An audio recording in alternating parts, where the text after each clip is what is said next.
Vamos a repasar métodos de enseñanza y aprendizaje y ni la lluvia torrencial nos detiene, así que atiendan.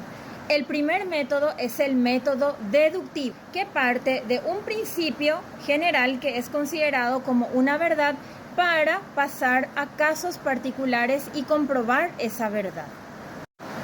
Por ejemplo, en matemáticas se tiene la teoría de que la suma de los ángulos internos de un triángulo es igual a 180 grados. Esto se toma como un principio general. Así que si el profesor les plantea a sus alumnos, si un triángulo tiene un ángulo de 60 grados y otro de 40 grados, ¿cuánto medirá el ángulo faltante? Se aplica este principio general. 180 grados mide la suma de todos los ángulos. Sumando 60 más 40 es 100 grados. Por lo tanto, restamos 180 menos 100 grados y ahí descubrimos que mide 80 grados el ángulo que falta encontrar. Y eso es una deducción. Método inductivo, que es lo contrario. Va de casos particulares y pasa a una conclusión general. Escuchen este ejemplo. El profesor divide a los estudiantes en grupos y les da semillas de diferentes tipos de plantas. Por ejemplo, poroto, maíz, girasol. Los estudiantes plantan las semillas en macetas o planteras y colocan en distintos ambientes. Algunas reciben luz solar directa, otras están en la sombra, algunas se riegan todos los días y otras cada 3 días. Durante varias semanas los estudiantes observan cómo crecen las plantas.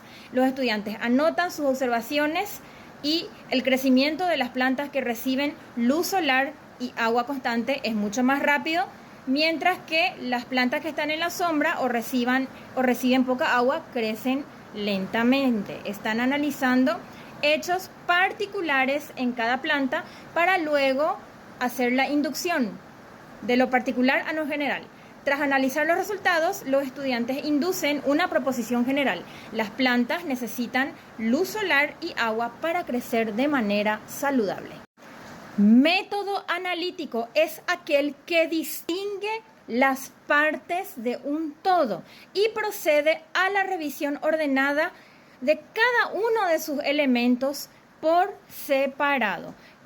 ¿Cómo se aplicaría esto a una clase de historia? Escuchen.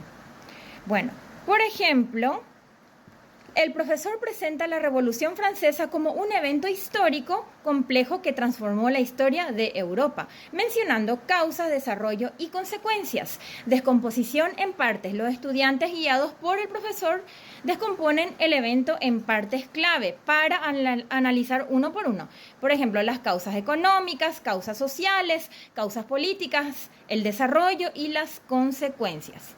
Los estudiantes revisan uno por uno cada aspecto. Por ejemplo, analizan cómo la crisis económica debilitó la monarquía, ¿verdad? Y luego llegan a una conclusión. El método analítico permite a los estudiantes descomponer un evento complejo como la Revolución Francesa en sus elementos para luego analizar cada uno de ellos por separado y cuidadosamente.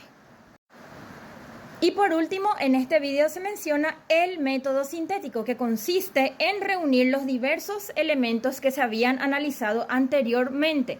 Entonces, el método sintético le complementa al método analítico. Primero se hace el analítico y luego el sintético.